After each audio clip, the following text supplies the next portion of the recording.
There comes a moment in every woman's life when her soul begins to ache for something, but she doesn't know what it is. Not at first. It starts quietly, like a storm forming beneath the surface of a calm ocean, like soft thunder that hasn't yet been heard, only felt. And then he appears, not always with charm, not always with perfection, but with something else, something haunting, a presence that knows how to press on the invisible threads of her spirit. A man who doesn't just walk into her life, he enters her energy. He learns the rhythm of her heartbeat before she even notices he's listening, and she starts to bend, not her body, but her being. This is how it begins, not with grand declarations, not with promises carved in silver, but in the way he makes her feel seen without speaking, in the way his silence wraps around her louder than 1,000 words.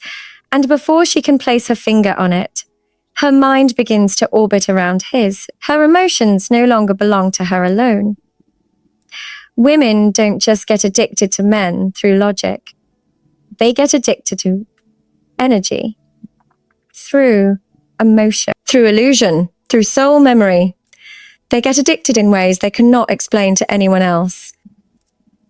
Because it isn't in what he gives her. It's in what he awakens.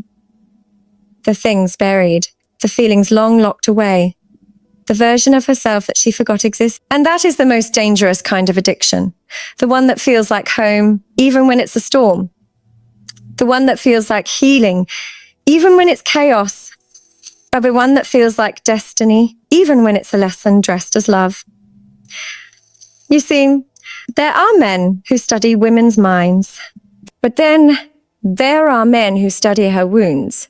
They know exactly where to touch, not just her skin, but her spirit. And when that happens, she doesn't even realize she's being pulled in. Not all addictions are loud. Some whisper, some comfort, some wear the mask of fate. And by the time she realizes, she's not just missing him, she's missing who she became around him. The woman who laughed more, the woman who felt alive again, the woman who finally believed she was desirable, wanted, needed.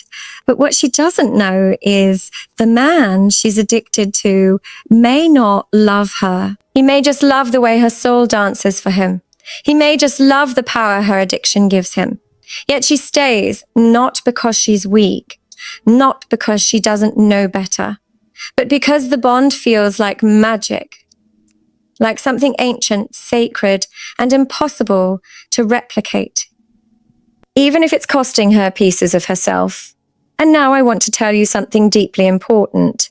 Before a woman becomes addicted to a man, she must first become disconnected from herself. And that's the moment.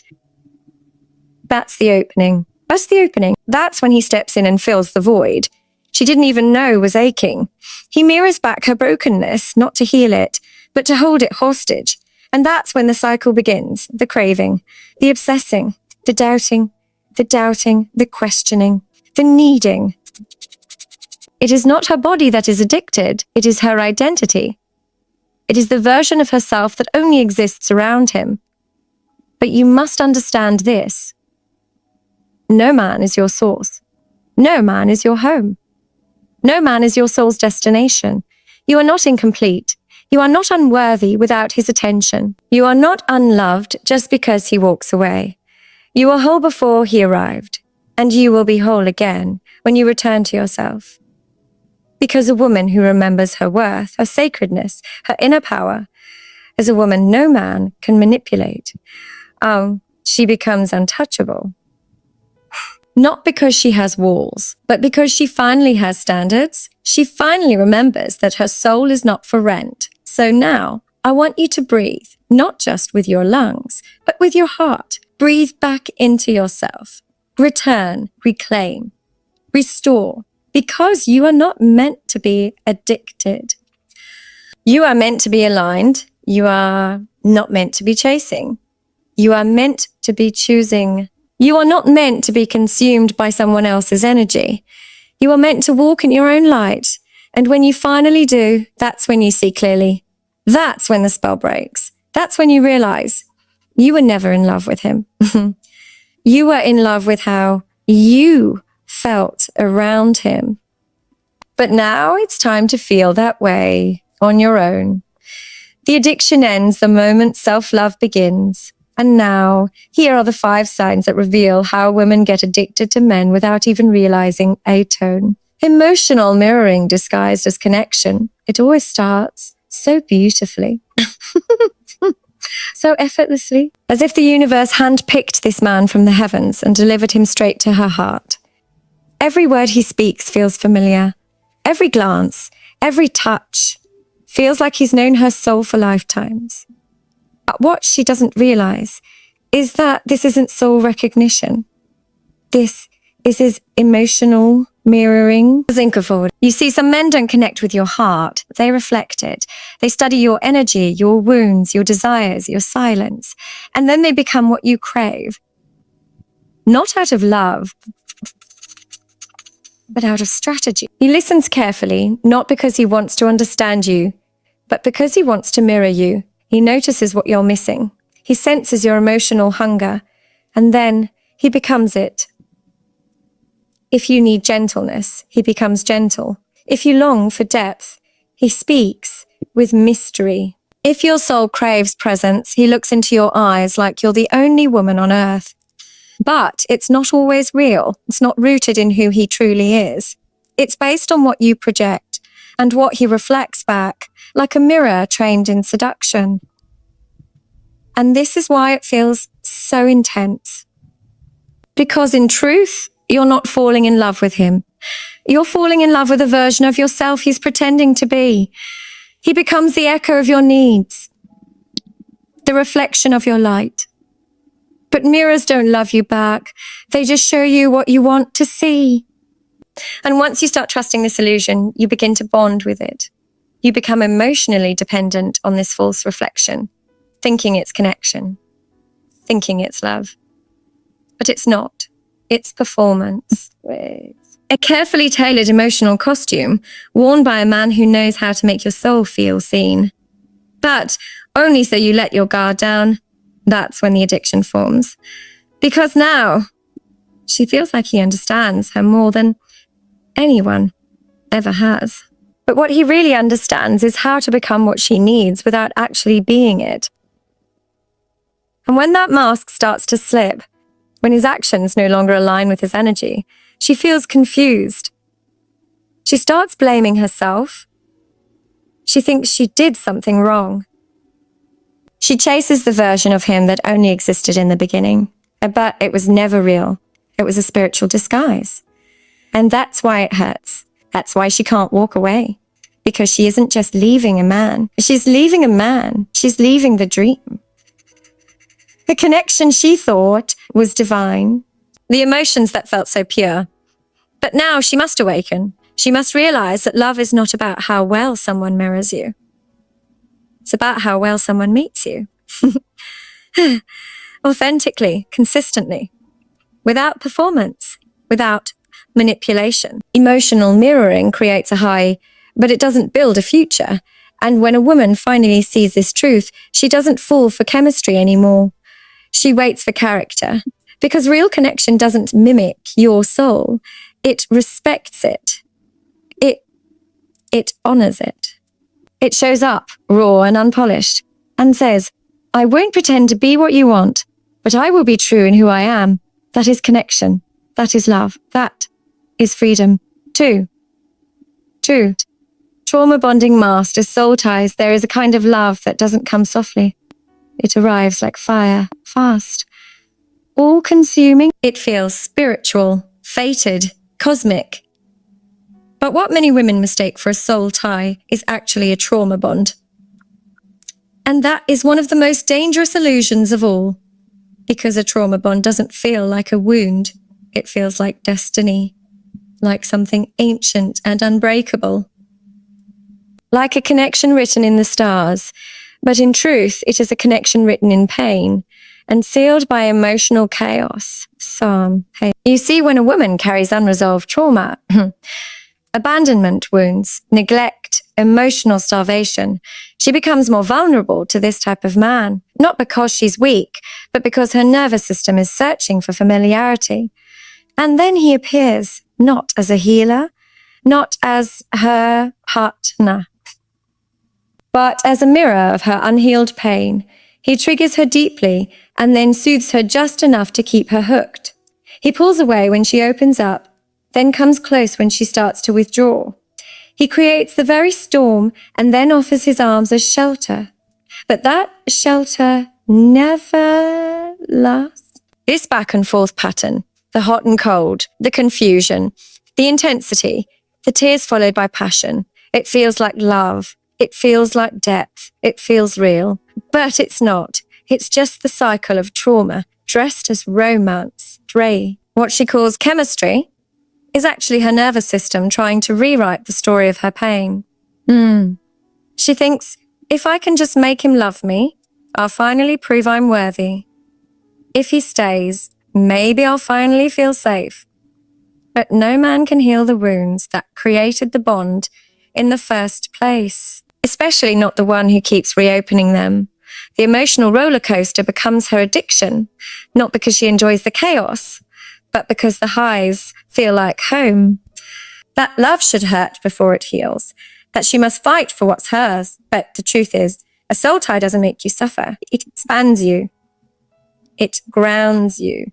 It grounds you. It nurtures your peace.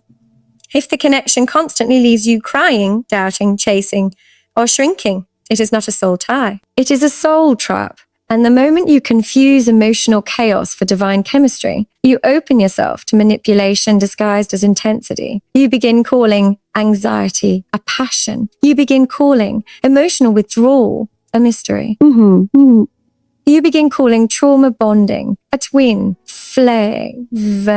But real love isn't unpredictable. Real love is steady. It's sacred. It holds you together, not tears you apart, just to put you back together again. So when a woman wakes up and sees the truth, when she realizes that her pain is not proof of connection, but a sign that she's repeating old patterns, she begins the most powerful journey of all, breaking the bond, not with the man. Bond, not with the man. But the cravings fade. The false soul tie dissolves, and in its place comes a deeper connection to herself, because the love you are truly destined for will never require you to bleed. It will never confuse you. It will never re-traumatize the child inside you. It will speak the language of safety. Speak the language of safety, the language of truth, the language of peace. And that is the difference between addiction and alignment, between trauma and love.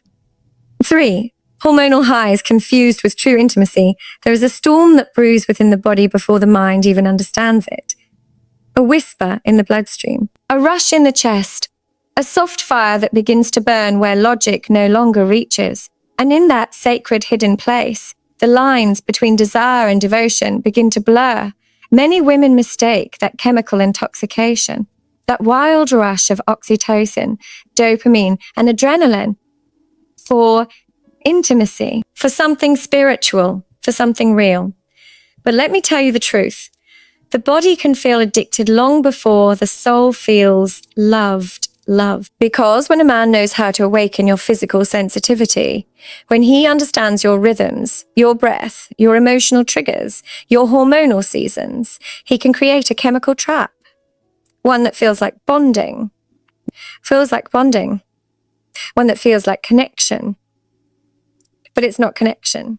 It's chemistry. Powerful, yes, but not pure, not stable, not real love. You feel addicted to his presence, to the way he smells, to the way your body reacts when he's near, to the way your nervous system craves his touch even when your heart is starving. And here is the danger. The body responds quickly, but the soul moves slowly. The soul seeks depth.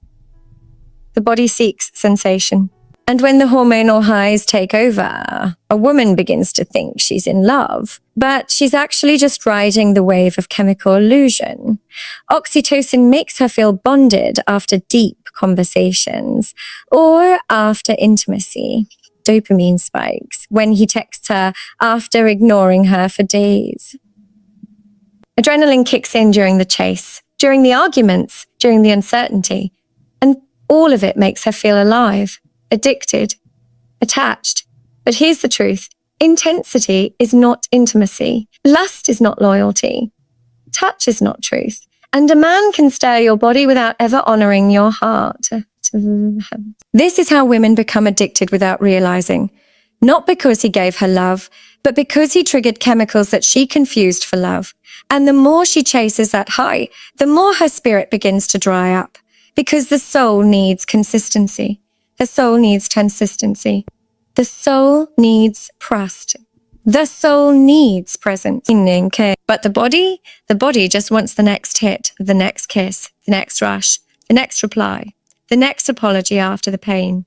And this is where so many women get trapped, not in love, but in the longing for the man who can make her feel everything, but still give her nothing.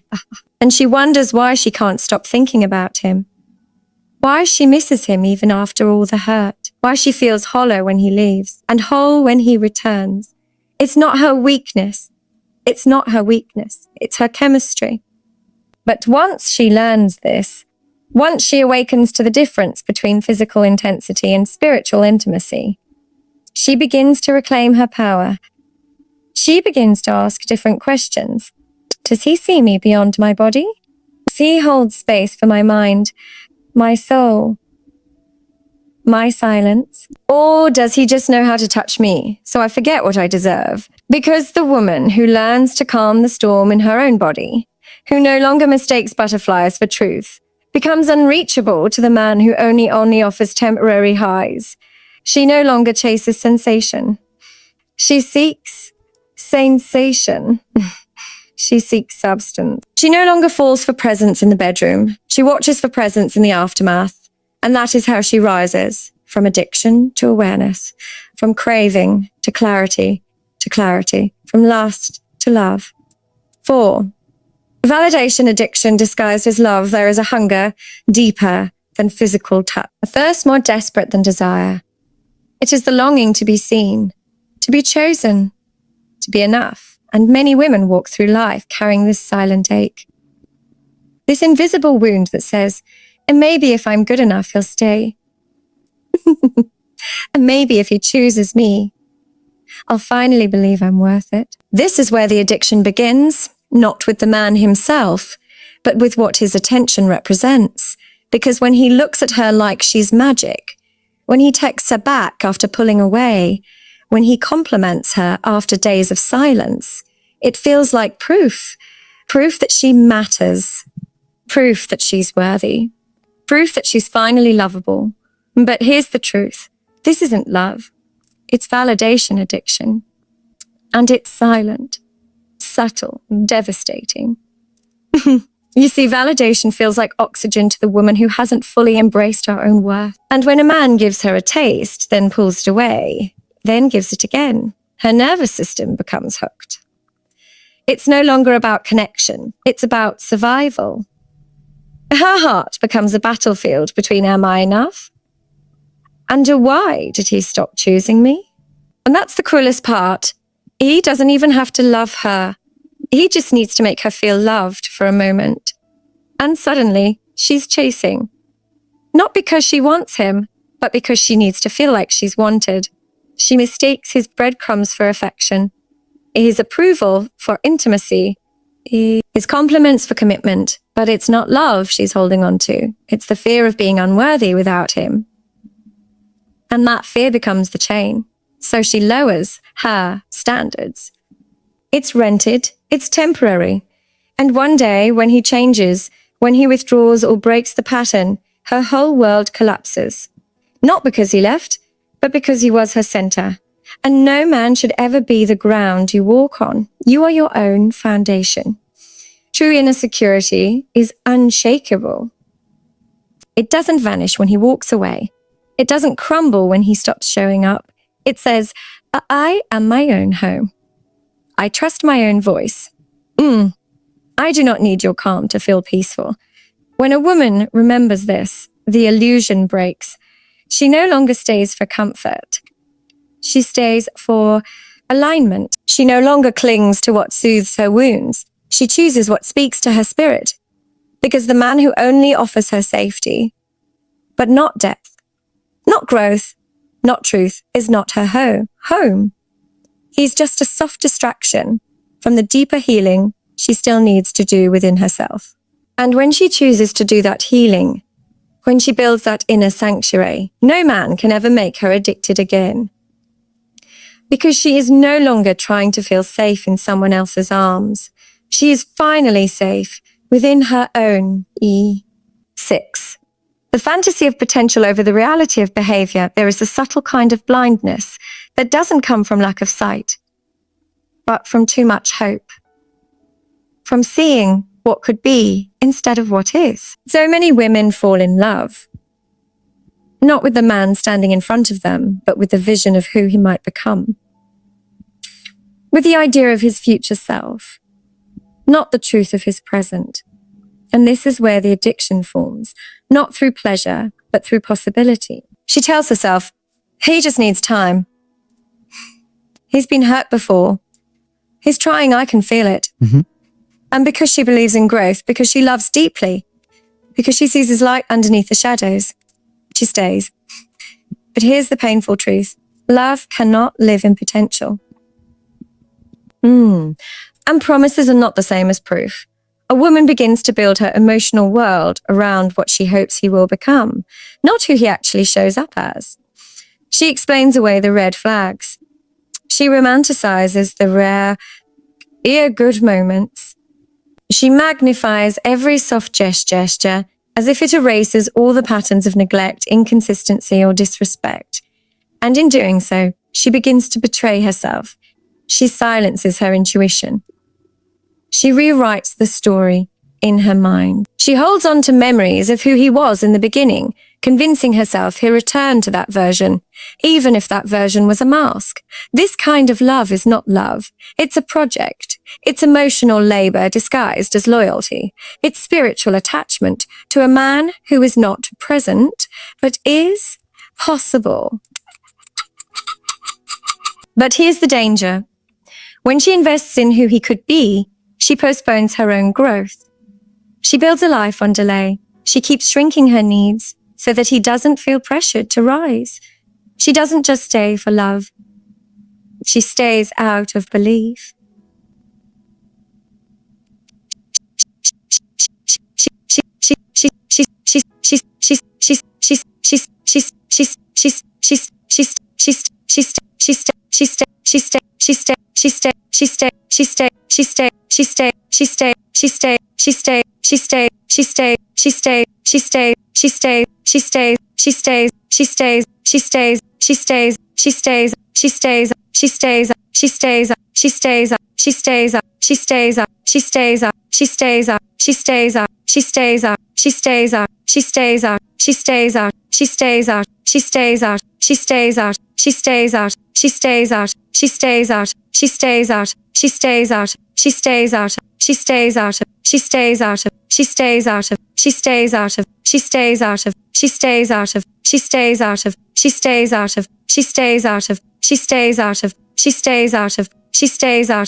And belief, traced in the wrong person, becomes a prison. Because potential can only become power when it is chosen. And if he does not choose to evolve, if he continues to offer words instead of change, excuses instead of effort, emotion instead of commitment, then you must ask yourself, are you in love with him, or are you in love with the version of him you created in your mind? Because no matter how spiritual the connection feels, no matter how intense the chemistry, If his actions do not align with the love you deserve, then he is not your partner. He is your lesson. And when a woman awakens to this truth, when she finally sees the gap between his potential and his behavior, she stops settling for the promise of love and starts waiting for the proof of it. She no longer clings to a someday because fantasy is intoxicating, but reality is liberating. And the moment she chooses what is real, even if it's painful, is the moment she reclaims her future. A future no longer built on maybe, but on truth. A future where her love is no longer a sacrifice, but a sacred exchange. Balanced, reciprocated, rooted in presence, not potential. 7. Her inner child seeking healing in the arms of chaos, there is a little girl inside every woman. Not childish, but wounded. Tender. Forgotten. Still carrying memories her adult self has tried to outgrow. Still waiting for someone to look at her and say, "You're safe now. You don't have to prove your worth anymore." And this is where the deepest addiction begins. Not to a man, but to a feeling. To the hope that maybe this time the pain will finally turn into love. Because when the inner child is still hurting, she doesn't look for love. She looks for correction, for emotional justice. For someone to show up in all the ways she was once abandoned. And so she finds herself drawn to the man who feels like home. Even if that home was built from chaos, he triggers her. He excites her. He makes her feel alive. Because pain was always where the attention came from. Because love was always unpredictable. Because peace was never normal. And now her nervous system is trained to equate chaos with care. She tells herself, he's difficult, but he needs me. He's cold sometimes, but when he loves me, I feel whole. But what she doesn't realize is she's not falling for him. She's falling into the cycle her inner child still hasn't escaped. She's trying to heal the past through the present. She's trying to earn the love she was once denied by saving the man who wounds her the same way. It's not romance. It's repetition. The more he hurts her, then softens, then hurts again, the more she feels responsible to stay. Because little girls don't run from pain. They try to fix it, to make it love them, to finally feel worthy in the eyes of someone who was never capable of offering safety. Sufi. But no man can heal the child in you. No relationship can rewrite a childhood. No amount of staying will undo the ache of once being unloved. That healing, that rescue, that redemption, it must come from within. And when a woman realizes this, when she finally holds her inner child in her own arms, when she stops begging others to give her the safety she never received, she stops walking into emotional fire thinking it's warmth, because the child in her no longer has to beg, and she no longer has to wait, she no longer has to find her father and a lover. Or her worth in someone else's wounds. She becomes the protector. She becomes the nurturer. She becomes the source. And that is when the addiction ends, not with revenge, not with silence, not with another man, but with self-reunion, because the healed woman no longer follows chaos dressed as love. She only follows what honors her peace. And that peace is her rebirth. So now you've heard the truth that most never speak aloud. The hidden ways a woman becomes addicted, not to a man's love, but to his presence, his attention, his promises, his potential, his silence. And the hardest part to accept is this. It was never really him. It was the feeling she chased, the temporary high of being seen, the illusion of being chosen. The hope that maybe this time love would finally feel safe. But here's what you must remember. Addiction is not love. Obsession is not intimacy. Chemistry is not compatibility. And fantasy is not a future. You are not here to be trapped in cycles that keep you doubting your worth. You are not here to beg for half-hearted affection. You are not here to lose yourself in the arms of someone who never learned how to hold your soul. You are here to remember, to return, to rise, to rise, to walk away from mirrors and illusions and step into truth, to break every silent chain of emotional addiction and finally taste the freedom of self-love. Not the pretty, performative kind, but the raw, deep, fierce kind of love that says, I will never abandon myself again. The moment you stop craving the man who hurt you is the moment you start craving the woman you left behind. The real you, the whole you, the divine you. And she is the love story. She is the healing. She is the truth you've been searching for in everyone else. So now breathe, not like someone recovering from heartbreak, but like a woman returning to her throne. Corn, because you are not lost. You are not weak. You are not broken. You were just waiting for the day you'd finally stop chasing someone else's love and come home to your own. That day is today. That moment is now. And this is your rebirth. This is your power. This is your power. This is your freedom.